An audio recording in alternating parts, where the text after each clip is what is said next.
Assalamualaikum warahmatullahi wabarakatuh.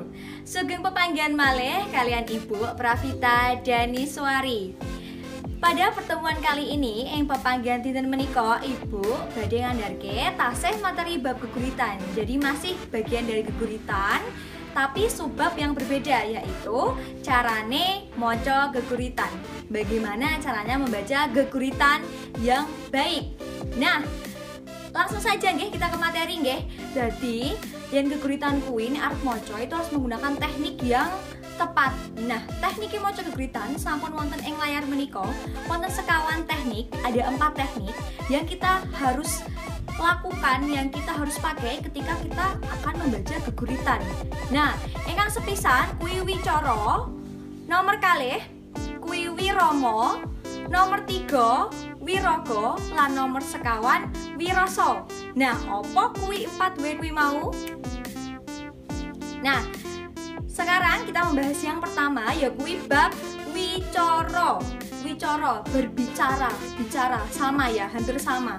Wicara kuwi sama dengan artikulasi. Jadi pengucapan kita ketika kita membaca geguritan itu bagaimana? Nah, wicarane utawa pengucapannya itu kudu cetha, jelas ya. Lan bisa bedakake vokal a, i, u, e, o, e. Ya, jadi kalau di bahasa Jawa vokal A itu ada 2, A dan O. Walaupun tulisannya sama-sama A, tapi dibacanya ada yang A, ada yang O. Terus vokal E itu ada 3 dalam bahasa Jawa. Ada E, ada E, ada E. Nah, itu harus bisa membedakan. Kemudian selain harus bisa membedakan suara vokal, kita juga harus bisa membedakan konsonan antara T karo T, T karo T, dan D karo D. Jadi T, TH, D, D, DH. Contohnya ya, kalau kalian sampai salah itu nanti akan berakibat fatal. Misalnya konsonan D karo DH. Nek D, wedi, W-E-D-I, itu artinya adalah takut. Aku wedi berarti aku takut. Tapi nih aku wedi berarti aku pasir, karena W-E-D-H-I artinya adalah pasir. Nek wedi D itu takut, nek wedi DH wi artinya pasir. Nah, kalau nanti kalian salah pengucapannya maka akan menyebabkan salah arti. Nah, itulah sebabnya kita harus menggunakan teknik wicara ini. Sebelum membaca geguritan harus dipelajari dulu kata-katanya. Benar tidak ya? Ini penyebutannya bagaimana ya? Pengucapannya bagaimana ya? Nah, seperti itu. Kemudian nomor kalih nggih, nomor kalih kuwi wirama. Wirama iramanya atau intonasinya. Nah, kuwi nyakup munggah mudune swara, naik turunnya suara. Ya, kan irama atau intonasi itu naik turunnya suara. Kemudian soro lirih, soro itu keras, lirih itu pelan. Ya, dalam artian volume suaranya, volumenya keras atau volumenya pelan. Kemudian dawa cendaing swara, ya, panjang pendeknya suara. Kita juga harus melatih.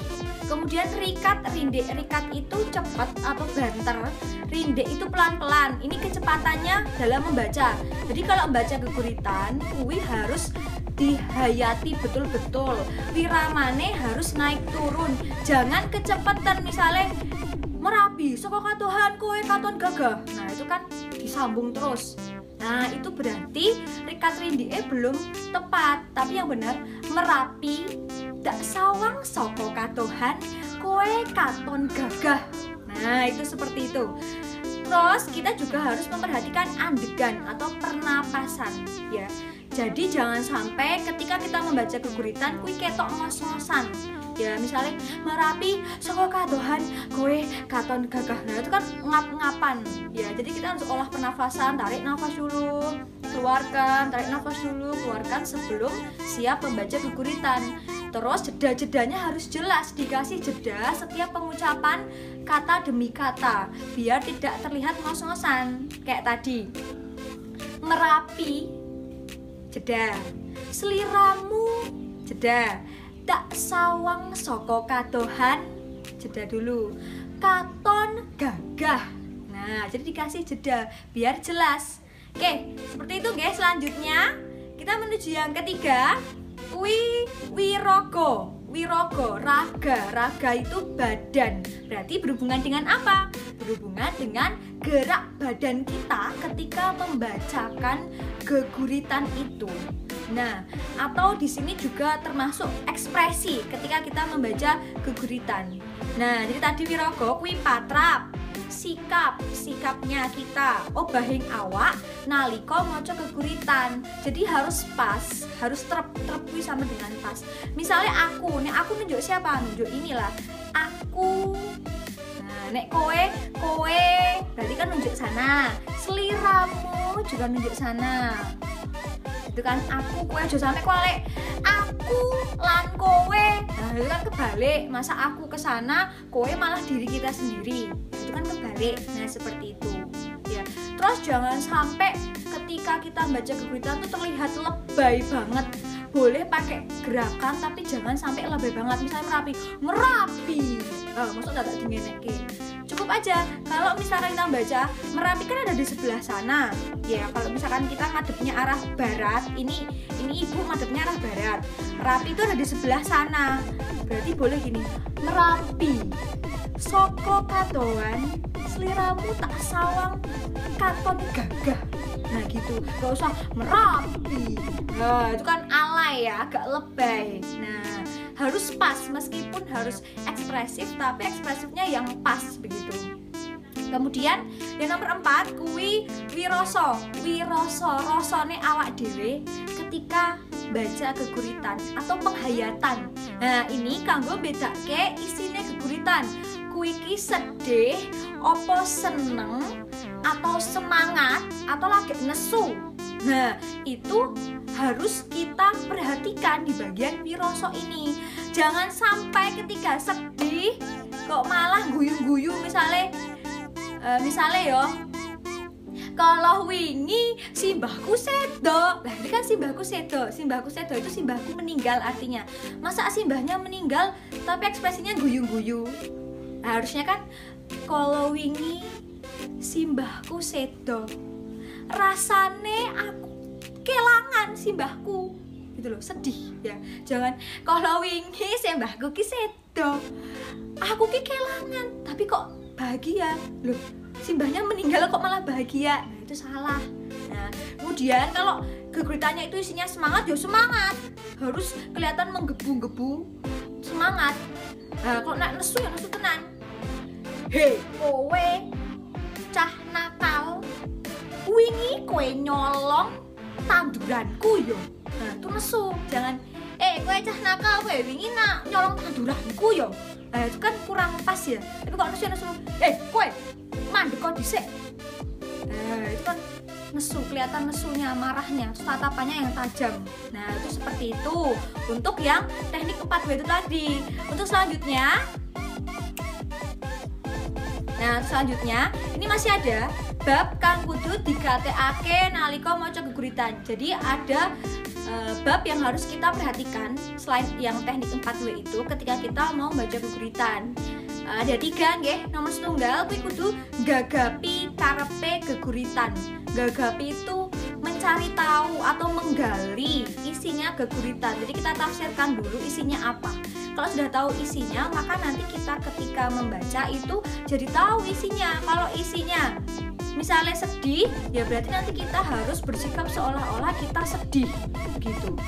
Nah, saat ini maca geguritan kuwi kudu gagapi isine lan karepe tadi ya, supaya wirama lan wiragane pas.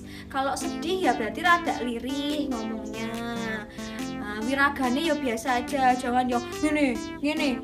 Sedih tapi kok malah aktif badannya. Nah, itu kan nggak pas. Nah, kita harus menggagapi dulu, menafsirkan dulu, menggali atau mencari isinya geguritan ini tentang apa. Kemudian nomor 2, penampilan atau performance penampilan ketika kita tampil di depan umum ya, kita mau membaca sebuah geguritan atau puisi Jawa. Nah, kuwi kudu unjal ambekan landung. Unjal ambekan tuh nafas, tapi tarik nafas dalam-dalam, namanya unjal ambekan landung. Tarik nafas dalam-dalam dulu, tarik, keluarkan, kalau bisa 3 kali. Tarik lagi, keluarkan, tarik lagi, keluarkan, sampai kita hilang nervousnya, hilang groginya, benra grogi. Sama kita juga nafasnya bisa teratur kalau kita latihan dulu ya. Nah, terus baru kita tarik nafas dalam-dalam tadi, baru kita maju kanthi ati tetep madep lan mantep. Maksudnya di sini kita harus tampil dengan penuh keyakinan, harus pede. Nanti kalau pede, apapun yang terjadi, the show must go on. Jadi walaupun apapun itu nanti yang terjadi di panggung, kita harus siap sedia ya, tetap harus berjalan, tetap harus membaca geguritan. Kemudian yang nomor 3 kui ngetokake suara atau teknik vokal. Jadi suaranya kudu cetha itu jelas. Orang oleh kebanteran, jangan terlalu besar volume suaranya. Terus iramanya juga harus pas ya, irama naik turunnya suara itu harus pas. Terus kemudian dasaring suara itu, jadi kita harus ambil suara kalau bisa pakai suara perut atau dada, jangan suara tenggorokan. Kalau tenggorokan nanti bakal bindeng ya. Misalnya merapi soko kadoan seliramu, nah itu nanti kalau pakai suara tenggorokan itu nanti bindeng, terus jadi gampang habis nafasnya. Tapi kalau kita pakai suara perut ya, kita pakai suara perut atau suara dada, itu nanti akan lebih panjang nafas kita dan mengaturnya lebih enak. Merapi soko kadoan dak sawang seliramu katon gagah. Nah, suaranya begitu. Jadi nggak cempreng, nggak merapi soko kadoan seliramu tansah gagah. Nah, itu kan kurang cocok ya. Nah, seperti itu. Oke, itu tadi teknik dan juga bab yang harus kita perhatikan ketika membaca sebuah geguritan. Semoga apa yang Ibu sampaikan ini bermanfaat. Setelah ini kalian harus mencoba untuk praktek membaca geguritan sesuai dengan teknik 4W tadi, wicara, wirama, wiraga, wiroso, dan ada 3 bab yang harus diperhatikan sebelum membaca geguritan. Matur nuwun, cekap semanten saking Ibu. Wassalamualaikum warahmatullahi wabarakatuh.